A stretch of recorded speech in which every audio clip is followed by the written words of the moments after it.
Nem Valentino nem Rodrigo Santoro. O primeiro galã latino de Hollywood foi um mexicano descendente de nobres e astecas. Alcoólatra, gay, acusado de comunismo, Ramón Novarro preencheu todos os requisitos básicos de uma estrela clássica, incluindo um fim trágico, com repercussões polêmicas. Este é o Sociocrônica, e nós vamos conhecer mais um ícone da sétima arte. Nascido José Ramón Samaniego em 6 de fevereiro de 1899 no México, cresceu numa família influente e abastada, cujo pai era um dentista e a mãe descendente de nobres espanhóis e astecas, segundo o biógrafo Alan Ellenberg em seu livro de 2009. Mesmo nos primeiros anos da Revolução Mexicana, que estourou no final de 1910, a família Samaniego conseguiu se manter, o que ajudou Ramón a ter uma boa formação e a se tornar um ótimo musicista. Por volta de 1915, ele decidiu tentar carreira nos Estados Unidos, chegando a uma Hollywood que começava a ficar famosa por seus filmes. Assim, trabalhou de garçom, pianista, cantor de restaurante e até de modelo nu. Mas mesmo que seu foco fosse o canto e a música, Ramón literalmente teve que aprender a dançar para sobreviver. E só entre 1917 e 21 fez figuração em mais de 100 filmes mudos. Reza a lenda que em 1920 sua beleza de cabelos negros chamou tanta atenção em Os Quatro Cavaleiros do Apocalipse que o diretor Rex Ingram precisou jogar Ramón lá pro fundão, para que ele não ofuscasse a estrela do filme, Rudolph Valentino. Verdade ou não, o Rex Ingram não esqueceu o Ramón e se lembrou dele um ano depois, quando o jovem de 22 anos bateu no seu escritório pedindo para entrar no seu novo filme. Embora o Rex quisesse alguém mais alto, loiro e barbudo, e o Ramón tivesse muito cara de novinho imberbe, o ator pegou um papel secundário e deu sorte. Em 1921, O Prisioneiro de Zenda foi um sucesso e as revistas não demoraram a notar o Ramón. Ele logo emendou outro filme com o Rex Ingram com mais protagonismo, o Mulheres Insignificantes, que infelizmente está perdido, mas foi nesse filme que ele adotou o Novarro, um sobrenome hispânico comum, mas que para Hollywood soava melhor que Samaniego.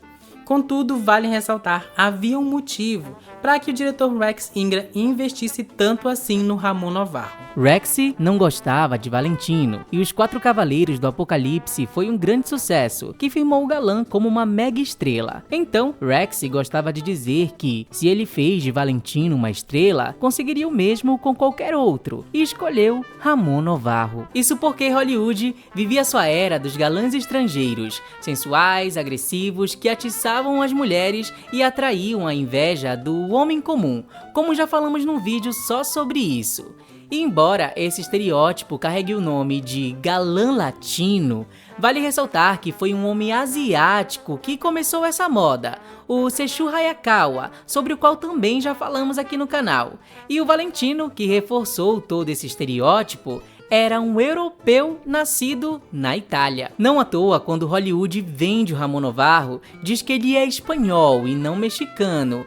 Isso fazia uma enorme diferença, senão o Ramón nem teria a chance de pegar o protagonista. Assim, ele emenda um sucesso atrás do outro, mas com Escaramuche de 1923 se firmou como galã do momento, bonito, atlético e jovial, ainda que ele odiasse ser notado só por sua beleza e não por seus talentos. O problema é que as revistas já tinham o apelidado de Ramón, o Arrebatador, por ele ser um dos mais bem vestidos homens do cenário, sem falar que seus filmes com frequência o sexualizavam para a época, expondo seu belo corpo. O que as milhares de fãs sedentas do Ramón Novarro não sabiam é que o seu ídolo era gay.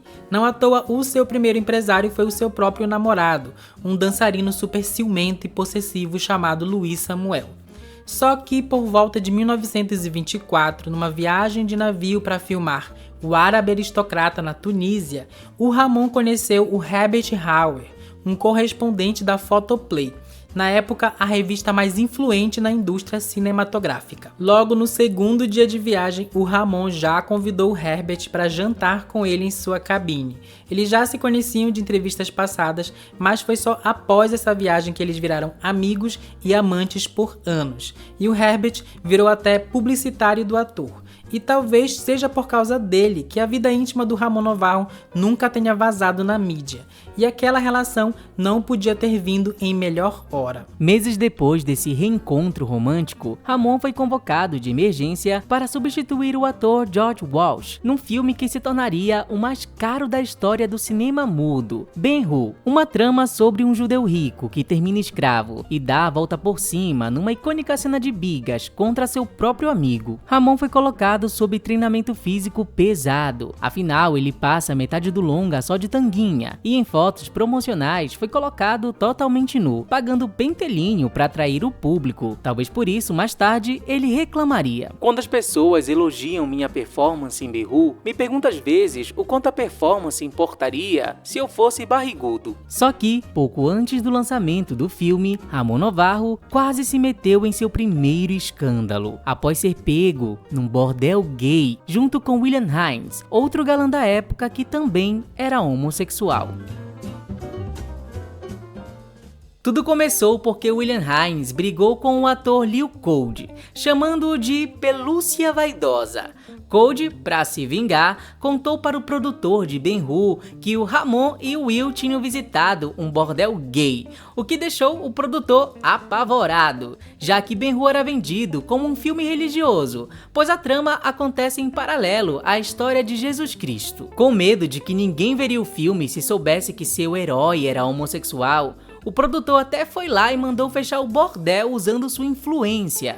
Mas, para a sorte de todos, Ben-Hur foi um baita sucesso, firmando Ramon Novarro como parte da elite de Hollywood. Para completar, meses depois desse auge, Rudolph Valentino faleceria em agosto de 1926, cedendo mais espaço ainda para Ramon Novarro, que em popularidade só ficava abaixo de John Gilbert, que na verdade era americano, mas também pagava de galã latino. Logo, Ramon já era o par romântico de estrelas do momento, como Norma Shearer em O Príncipe Estudante e John Crawford em Procelas do Coração, de 1927 e 28. Quando o cinema falado surgiu, ele conseguiu fazer a transição de boa. Afinal, era um cantor profissional antes mesmo de ser ator e interpretou um soldado francês no musical O Bem Amado, de 1929. Pretty, you are a pretty plaything, such a dainty gay thing, light as air.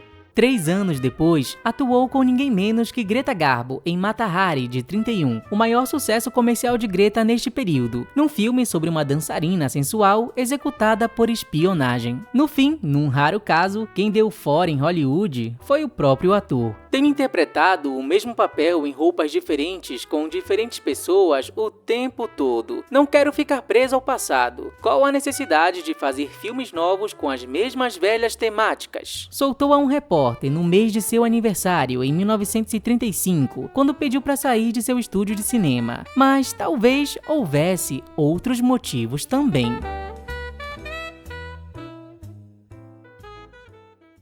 Hey sócios, uma pausa aqui rapidinho para você deixar seu like e para dizer que se você gosta do canal e deseja manter o Sociocrônica na ativa, a partir de R$5 você já pode nos ajudar através da nossa campanha de financiamento coletivo no Apoia-se. Confiram lá pelos links na descrição ou pelo QR Code na tela. Obrigado pela atenção, agora vamos lá. Em agosto de 1934, o nome do Ramon Novarro apareceu na lista de uma secretária que tinha sido presa por sindicalismo criminoso. Só que 3 anos antes, o ator, a sua prima Dolores Del Rio e a atriz mexicana Lupe Vélez foram pegos na exibição de um filme mexicano dirigido pelo Sergei Eisenstein, um diretor da União Soviética acusado de promover o comunismo na Califórnia. Ou seja, gay ainda vai, mas gay e comunista já era demais para Hollywood acobertar. Além do mais, o ator já estava com mais de 30 anos, sem falar que os anos 30 do século passado se revelaram bem mais conservadores que os anos 20. Tanto que, assim que ele completou 33 anos e decidiu morar sozinho, o Ramon atraiu a atenção das revistas de fofoca da época, que não deixaram de notar que ele não se casava e nem era visto em público com alguma mulher. Isso porque o Ramon se recusou a arranjar namoros falsos e a se casar para manter as aparências por pressão dos estúdios de cinema. Pelo contrário, Ramon até debochava do casamento, dizendo que era coisa de idiota, e em entrevistas era bem enfático. Dizem por aí que quando eu conhecer a garota certa, vou me casar, mas nunca haverá a garota certa pra mim, nunca vou me casar, afirmou uma vez, sem contar que seus casos homoafetivos ficavam cada vez mais difíceis de esconder. Não era raro, no fim de uma gravação, Ramon escolher entre 3 ou 4 dos caras mais gatos que conhecia pelo set e levar todos para o mesmo quarto de hotel. Um de seus amigos gays mais íntimos, por sinal, era F.W. Murnau, diretor de Nosferatu de 1922, e um arranjava ficante pro outro. Ramon também preferia não se prender, adotando relacionamentos abertos, como contou seu namorado dos anos 40, Don Atkins, segundo o livro de Alan Ellenberger. Até quando veio ao Brasil em abril de 34, a imprensa daqui não deixou de notar que Ramon Novarro não era lá muito fã do sexo oposto, como insinuou o jornalista Pedro Lima, à revista O Cruzeiro. Mais tarde foi descrito como frio, grosso e indiferente às damas, e por um motivo que não podia ser revelado, segundo o site Caixa de Sucessos. Mas essa frieza só durou até Ramon conhecer Custódio Mesquita, compositor de Se a Lua Contasse, que ele adotou em shows pelo Brasil. Segundo boatos, os dois ficaram sozinhos no quarto do ator, bem íntimos. A essa altura, de fato, o Ramon Novarro não precisava mais de Hollywood. Com os altos salários dos seus sucessos, ele investiu em imóveis, a ponto de ficar rico sem precisar mais trabalhar. Foi aí que ele começou a fazer apresentações pelo mundo, enfim, cantando como ele sempre quis, e ele também só filmava projetos que ele realmente apreciava. Muchacho, no digas eso, que tu madre te va a pegar. Mi madre a mí no me pega cuando digo la verdad.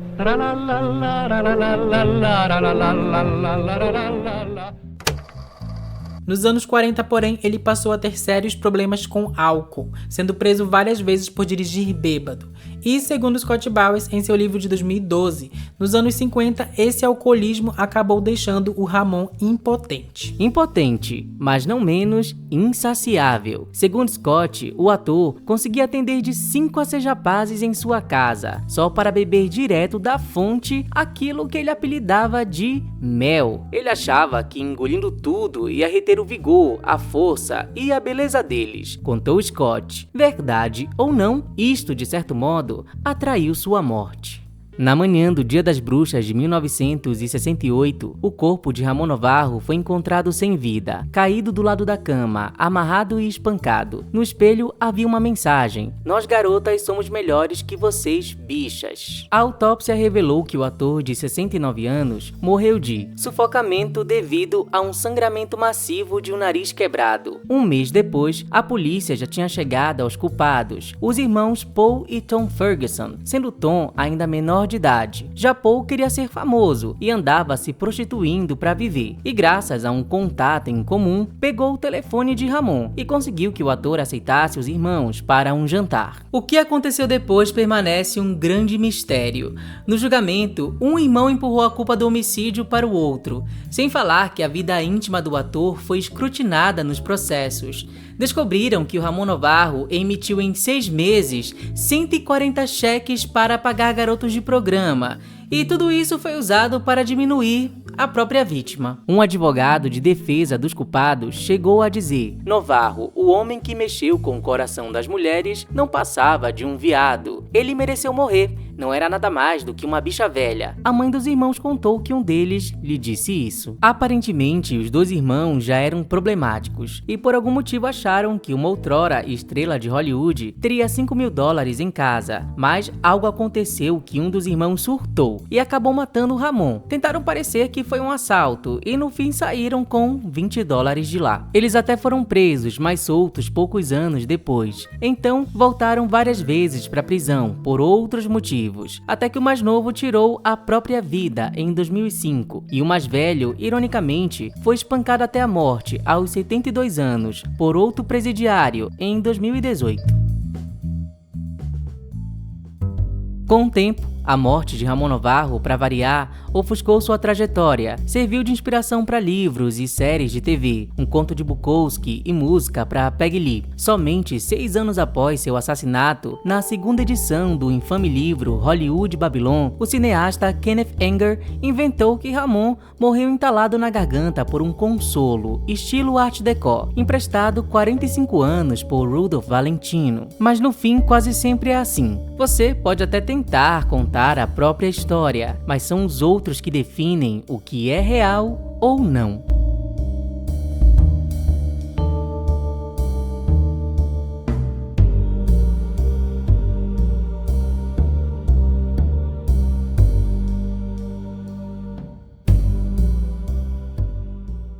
Oi, sócios! Obrigado se você chegou até aqui. Uma curiosidade que fica aí interessante é que o biógrafo do Ramon Novarro, ele ressalta bastante que o julgamento do crime que aconteceu com ele acontece meses depois da tragédia da Sharon Tate.